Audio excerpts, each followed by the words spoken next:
Jesus told his disciples another story. He said, "There was a rich man who had a manager. Some said that the manager was wasting what the rich man owned. So the rich man told him to come in. He asked him, 'What is this I hear about you? Tell me exactly how you have handled what I own. You can't be my manager any longer.' The manager said to himself, 'What will I do now?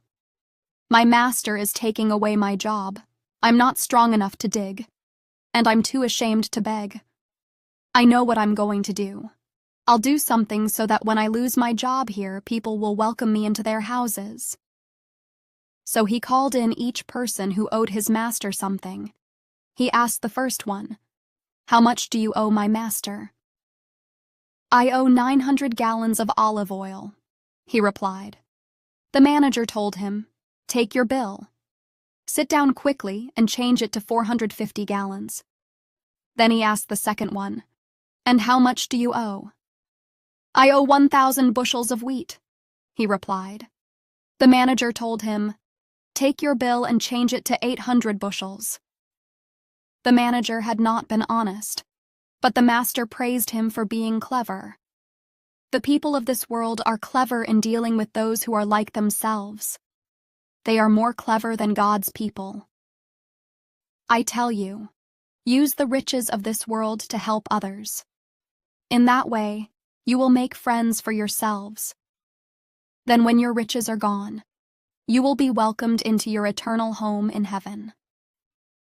Suppose you can be trusted with something very little. Then you can also be trusted with something very large.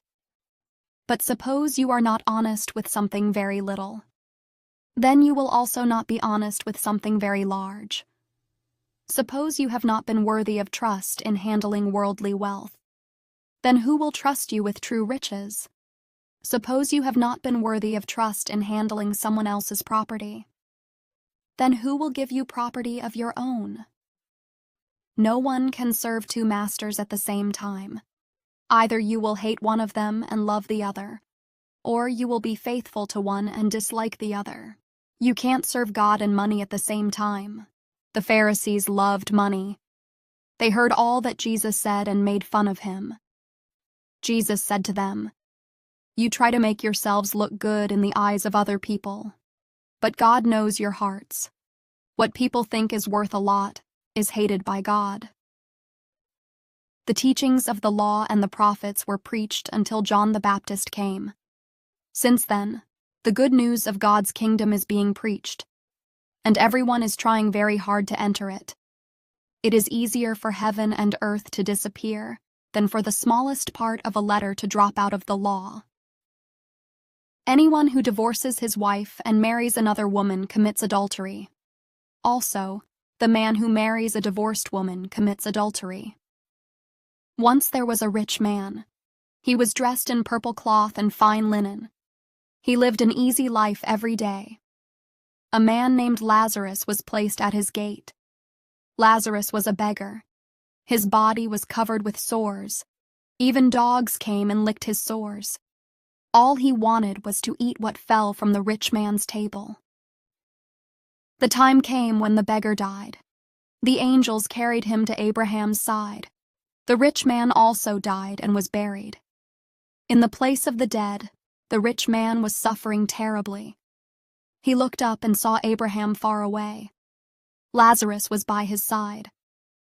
So the rich man called out, "Father Abraham, have pity on me. Send Lazarus to dip the tip of his finger in water. Then he can cool my tongue with it. I am in terrible pain in this fire." But Abraham replied, "Son, remember what happened in your lifetime. You received your good things. Lazarus received bad things. Now he is comforted here, and you are in terrible pain. Besides, a wide space has been placed between us and you, so those who want to go from here to you can't go, and no one can cross over from there to us." The rich man answered, "Then I beg you, Father Abraham, send Lazarus to my family. I have 5 brothers. Let Lazarus warn them. then they will not come to this place of terrible suffering." Abraham replied, "They have the teachings of Moses and the prophets. Let your brothers listen to them." "No, Father Abraham," he said, "but if someone from the dead goes to them, they will turn away from their sins." Abraham said to him, "They do not listen to Moses and the prophets, so they will not be convinced even if someone rises from the dead."